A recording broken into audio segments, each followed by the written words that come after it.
La ciudad de Los Ángeles, California, alberga desde el 6 de junio la novena Cumbre de las Américas, un encuentro que realizan de manera periódica los líderes políticos del continente para debatir y definir acciones frente a problemas y desafíos compartidos por la región, y avanzar en la integración. Sin embargo, la relación de Estados Unidos con el hemisferio ha cambiado, y no es lo mismo que en 1994, cuando se realizó la primera cumbre en Miami. En esta cápsula de Punto Global, trataremos de abordar las claves para entender lo que sucede en esta cumbre. Este es un podcast producido por el Centro de Estudios Estratégicos de Relaciones Internacionales, CERI.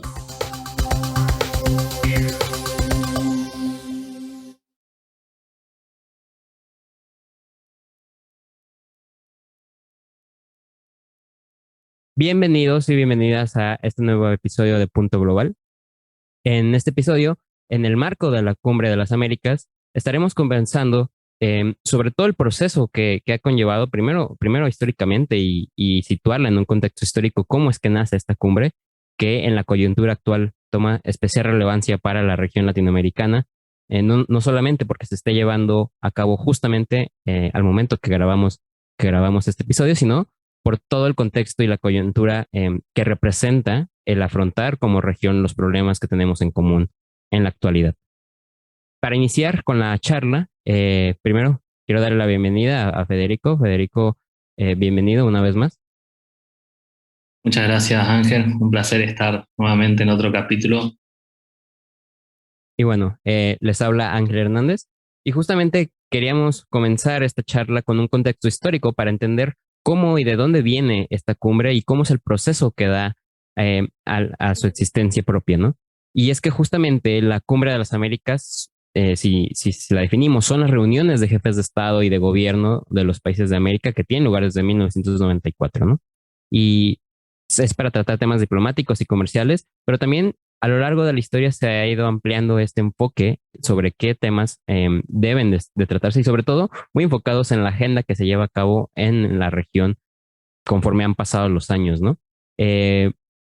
En un principio se plantearon estas cumbres para tratar la implementación del Área de Libre Comercio de las Américas, la ALCA, que en teoría debe haber entrado en vigor en enero del 2005, pero no se logró nunca esta integración de esta área de libre comercio, ¿no? Como acotación, en los temas que se discutieron en la primera cumbre, en 1994, como les comentábamos en Miami, era pues los principios y los valores democráticos, el fortalecimiento de las instituciones, las estrategias comunes para la consolidación de la democracia, la expansión del comercio y una mayor integración, así como también mecanismos que aseguraran los beneficios de la democracia y la reforma económica, las relaciones para superar obstáculos al desarrollo, todo esto en un contexto donde la región venía saliendo de la Guerra Fría, ¿no? Y en teoría habría un consenso común, así como también una integración y fortalecimiento de las instituciones. Entonces podemos ver que si estos principios, Fede, no sé tú cómo lo observas, yo observo que precisamente se enfocan mucho y responden a una agenda muy, muy clara, ¿no? Democracia, comercio y desarrollo, ¿no? Pero principalmente democracia y comercio, a mi parecer, y eso nos puede dar un poquito un indicio de cómo se ha ido desarrollando históricamente esta región y quién realmente es, si es una cumbre que es para toda América o si sí es para toda América, pero responde a intereses que no particularmente eh, representan a todos los países miembros, ¿no? Tal cual, Ángel, coincido con vos que es muy importante esta parte del contexto histórico, más que nada en relación al periodo de la historia en el cual surgieron estas cumbres, que es importante destacar que fue posguerra fría, donde ya se había firmado de alguna manera la hegemonía estadounidense y ahora lo que buscaba la política, obviamente un proyecto dirigido por Estados Unidos, lo que buscaba es ensanchar sus valores a lo largo del mundo, obviamente gracias a esa hegemonía que tuvo durante esos años frente a la caída de la Unión Soviética, y por otro lado, una de las principales herramientas que vio el gobierno de Clinton fue, a través de los acuerdos comerciales, buscar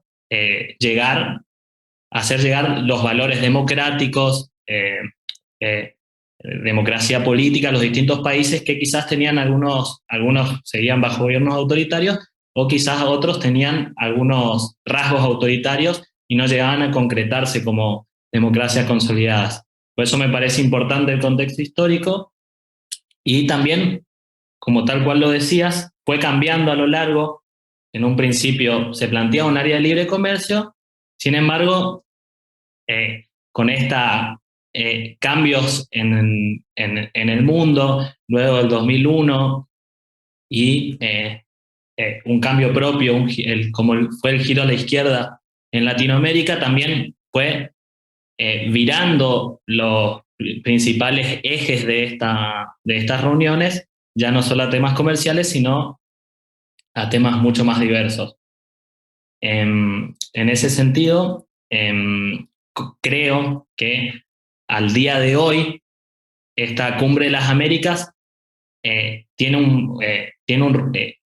sobre todo el gobierno de Biden, está buscando volver a, obviamente también se puede tener en cuenta la coincidencia del mismo partido con Clinton, buscando tomar las riendas de esta reunión y encaminar a los países a acuerdos con Estados Unidos luego de varios años de muchas rispideces.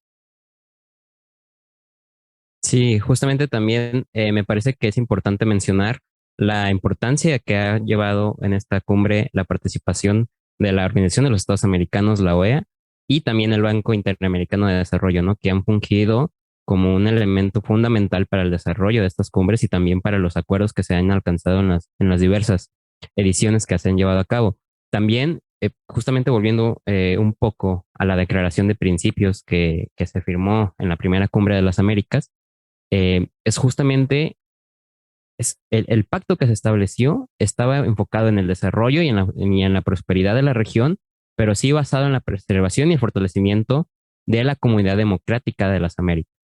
Y esto me parece que es fundamental más, sobre todo porque ahorita vamos a ver cuál es la coyuntura que juega actualmente en la edición actual y las problemáticas que esto ha llevado, sobre todo en la región, con algunos países como Nicaragua, como Venezuela, donde justamente vamos a encontrar ahí divergencias muy marcadas entre los gobiernos y entre los estados, ¿no?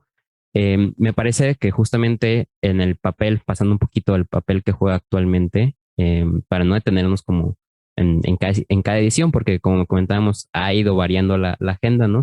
Evidentemente, como se ha ido securitizando tal vez o liberando un poco, enfocando un poco más en el comercio, con diversas coyunturas que podemos identificar, ¿no? Como el 9/11 o la crisis económica del 2008. Justamente pasando un poquito al papel que se juega actualmente, tenemos que en marzo, durante la visita a la Casa Blanca del presidente de Colombia, Iván Duque, Joe Biden había declarado que el objetivo de la cumbre era firmar una declaración regional sobre migración y protección y pedía un nuevo marco sobre cómo las naciones de toda la región pueden gestionar colectivamente la migración en el hemisferio occidental. Entonces, tenemos que en esta cumbre de las Américas que se está llevando a cabo cuando grabamos este episodio, hay diversas temáticas, ¿no? Evidentemente el cambio climático, la recuperación económica post-COVID-19, pero el gran tema principal es la crisis migratoria que se está llevando a cabo en la región, ¿no? Y esto en el contexto, obviamente que aquí juega un papel muy importante el Triángulo Norte, Centroamérica, Sudamérica, pero también el papel a título personal más importante es justamente cómo se lleva a cabo esta relación entre México y Estados Unidos, ¿no? Porque al final de cuentas es el principal punto de acceso de los migrantes.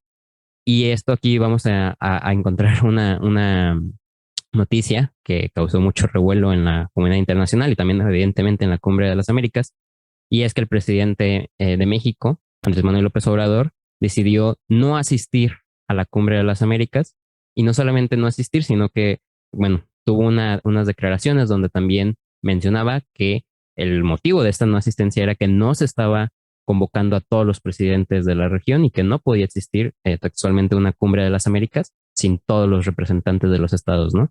también después en esta serie de declaraciones mencionaba Andrés Manuel eh, que esta decisión por parte de Biden respondía a temas de demócratas y de republicanos y que había una serie de presiones contra el presidente de los Estados Unidos gracias a la comunidad cubana en Miami, Florida, ¿no? Entonces, vemos que no solamente fue la declaración de no asistir, que México, hay que aclarar eso, sí está en la cumbre, sí está presente en la cumbre, pero no está el presidente, sino que está el secretario de Relaciones Exteriores, Marcelo Ebrard, en su representación. Pero bueno, levanta la polémica, ¿no? Justamente también por las declaraciones. Lejos de la polémica, también lo que quisiera platicar también, que platiquemos aparte de esto, Fede, es si la principal motivación o el objetivo principal es esta crisis migratoria y el presidente mexicano no está durante la cumbre, pues esto puede comprometer un poco los objetivos, ¿no?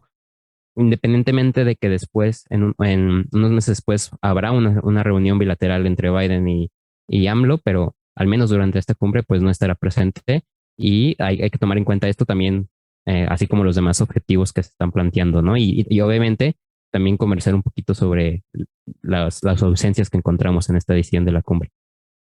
Tal cual, el hecho de que uno de los actores más importantes, tal como lo dijiste, el tema principal era la crisis migratoria, no participe, lo considero como una ausencia importante, ya que no es lo mismo un diálogo presidencial que un diálogo entre diplomáticos y también el que no se pueda aprovechar este espacio multilateral, en donde no solo habrá una comunicación entre México y Estados Unidos, sino también se pueden escuchar voces como la de los países que están más involucrados, como por ejemplo lo del Triángulo del Norte, que si bien es donde comienza el problema migratorio, si bien después pasan por territorio mexicano.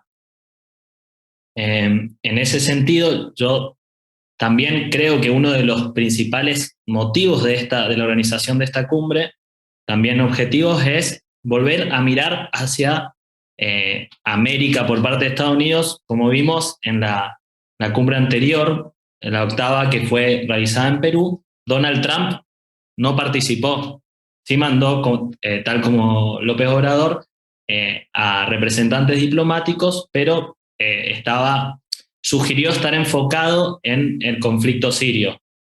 Cuestión que puede tener algo de verdad, pero a grandes rasgos podríamos decir que no le costaba ir a la cumbre, aunque sea a tener presencia. En ese sentido, creo que también está buscando meterse en los asuntos latinoamericanos en este contexto donde la influencia china, sobre todo, y bueno, la Rusia, ahora un poco mermada por la guerra con Ucrania, está siendo cada vez más importante en distintos países, como lo hemos hablado, se están acercando a estos países sobre todo cooperando en términos económicos y militares.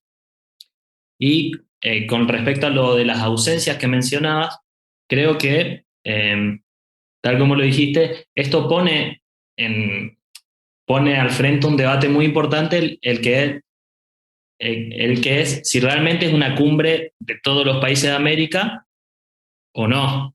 Si conviene que formen parte solo los estados que generalmente comparten los valores democráticos, o integrar a todos y así poder llegar a una solución conjunta. Por eso para mí no es menos importante que Estados Unidos sea el anfitrión, porque en este caso en la Cumbre de las Américas el anfitrión es el que tiene la potestad de elegir los invitados según la Carta Democrática Interamericana que rige en la OEA. Entonces, también Estados Unidos puede tomar las riendas de esta reunión de alguna manera. En ese sentido, a las ausencias yo creo que están, en este caso, justificadas porque el anfitrión es quien decide, como ya dije anteriormente, quiénes participan de esta cumbre. Y en este caso, se puede ver que tampoco hay por parte de estos países una disposición a también charlar o debatir acerca de lo que está sucediendo dentro de los mismos. Y justamente en este punto, Fede, si bien aquí podemos entrar en un análisis, ¿no? Y en un debate en el sentido en donde, evidentemente, el anfitrión, en este caso Estados Unidos, tiene la potestad de decidir los invitados, haciendo como una posición un poco más crítica y a título personal. Muchas veces, cuando los anfitriones son otros, también las agendas responden no siempre al anfitrión, ¿no? Es decir, no es ningún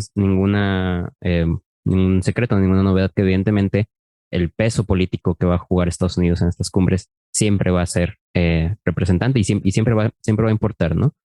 Y más en un contexto donde, como comentábamos al inicio del episodio, el tema de la democracia es uno de los pilares que da luz a estas cumbres, ¿no? Entonces, es muy complicado después, como por ejemplo, poder tomar en cuenta a gobiernos como puede ser el de Venezuela, el de Nicaragua, el de Cuba, en este contexto, bajo estos ideales políticos, justamente por esta confrontación entre ideales, ¿no? Entre uno y otro.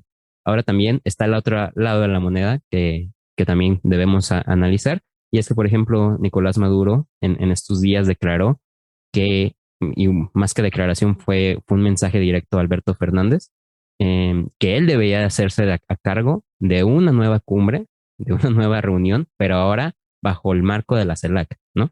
Entonces, y cito Maduro, donde Biden viniera a escuchar la dignidad del pueblo latinoamericano y viniera como a sentarse como planteando justamente lo que estamos como debatiendo ahorita, en donde Estados Unidos tiene la batuta de este lado, eh, pues ahora de este otro lado del hemisferio, ¿no? No solamente que sea de norte a sur, sino que también sea de sur a norte. Entonces, esto es un punto muy importante a analizar en la comunidad internacional, porque más que una integración, que es lo que supuestamente se está buscando, estamos observando actualmente una confrontación muy clara no solamente evidentemente siempre va a ser un poquito más clara de ver esta confrontación entre Venezuela y Estados Unidos, entre Cuba y también entre Nicaragua, ¿no? Por justamente estas diferencias políticas, pero también de este otro lado, ¿no? Es decir, el hecho de que el presidente de México, que es el principal socio en la región de Estados Unidos, haga un desaire, ¿no? Y diga, no voy a asistir por estos motivos, pues es un punto muy importante a considerar, ¿no? Independientemente y no metiéndonos en el debate como de democracia, no democracia, que creo que ese es otro campo totalmente distinto, sino en el cómo la unidad latinoamericana está buscando ahora esa como unión, valga la redundancia, pero al mismo tiempo una confrontación, ¿no? Que sería interesante analizar porque, a ver, si bien, y eso es como un debate de toda la vida, ¿no? Siempre ha habido históricamente como esta ganas de unidad del continente, pero la realidad es que nos atraviesan contextos muy diferentes a todos los países, ¿no? Evidentemente es muy diferente el contexto de Bolivia, de Argentina, de Chile al mexicano, por decir algunos ejemplos, por más que compartamos rasgos en común y que compartemos dolencias, ¿no? Tanto estructurales como sociales como políticas. Entonces, creo que las ausencias marcan muy clara la agenda que se va a seguir o en teoría se tiene que seguir de este lado. Y más también lo marca el hecho de que no se tomen esas ausencias a la ligera, ¿no? O sea, que haya una respuesta de este lado donde los jefes de Estado digan, porque inclusive también Gabriel Boric, ¿no? Aunque está asistiendo, también se posicionó en contra de estas ausencias. Entonces, no solamente fue el presidente de México, ¿no?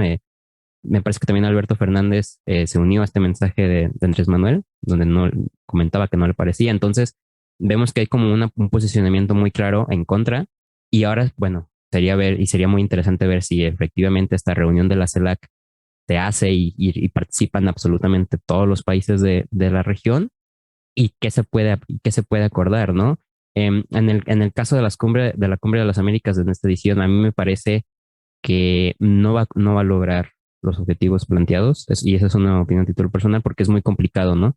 Y no porque no por estas ausencias justamente de esta edición, sino porque pues históricamente ha quedado a deber en muchos sentidos precisamente por esta división, ¿no? Entonces, no sé qué te parece. eh, Me parece que es como un debate que está abierto y que habrá que ver cómo se posiciona la CELAC y cómo se posicionan también, pues, el tema por ejemplo, de Brasil, ¿no? Todo parece apuntar que retomará un gobierno de izquierda, ¿no? Y esto en concordancia con el gobierno mexicano y la posición que pueda tomar Argentina, pues pueden configurar tal vez como lo habíamos comentado también en episodios pasados, pues un giro en el discurso y también en la acción de las organizaciones a nivel regional.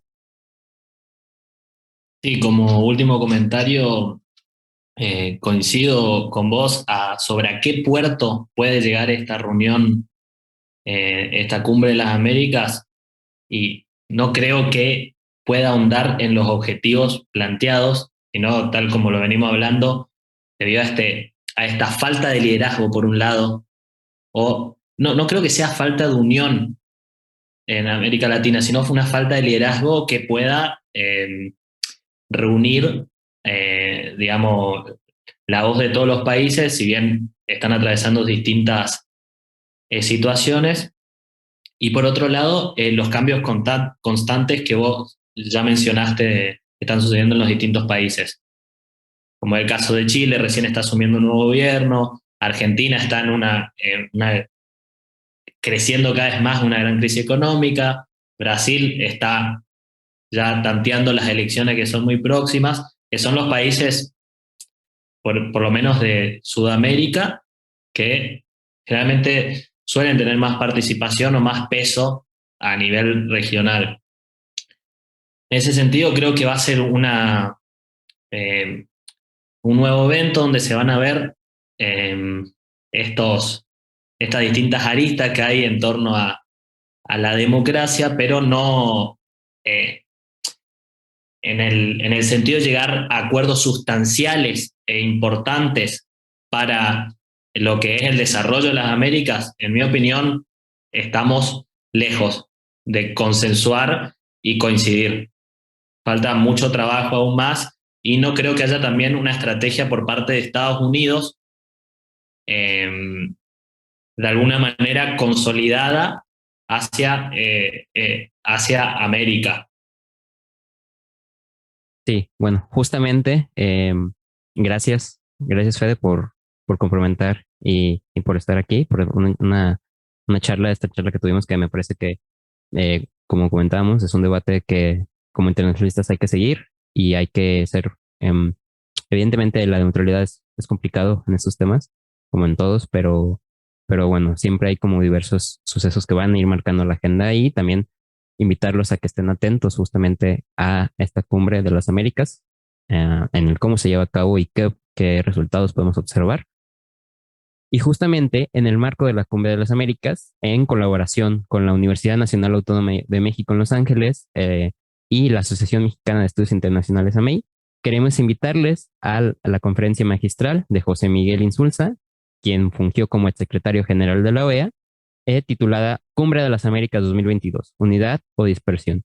Esta conferencia se llevará a cabo justamente el 10 de junio en un horario de 18 horas, tiempo de Buenos Aires, 16 horas, tiempo de Ciudad de México, 14 horas, tiempo de Los Ángeles y 17 horas, Santiago de Chile.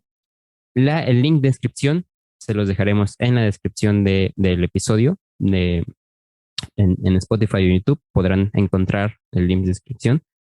Y esperemos verles ahí, justamente en concordancia con este programa, pues ahí podríamos seguir con la discusión y justamente pues, un poquito más actualizado tras haberse llevado la mayoría ya de la cumbre, ¿no? De nuevo, muchas gracias. Muchas gracias, Fede, por estar aquí una vez más y gracias a todos por escucharnos. Un placer y por supuesto no me perderé la conferencia. Recuerden que pueden seguirnos en Instagram como seri.global, en Facebook como Seri Global, Twitter @seri6 y en la web en www.seriglobal.org.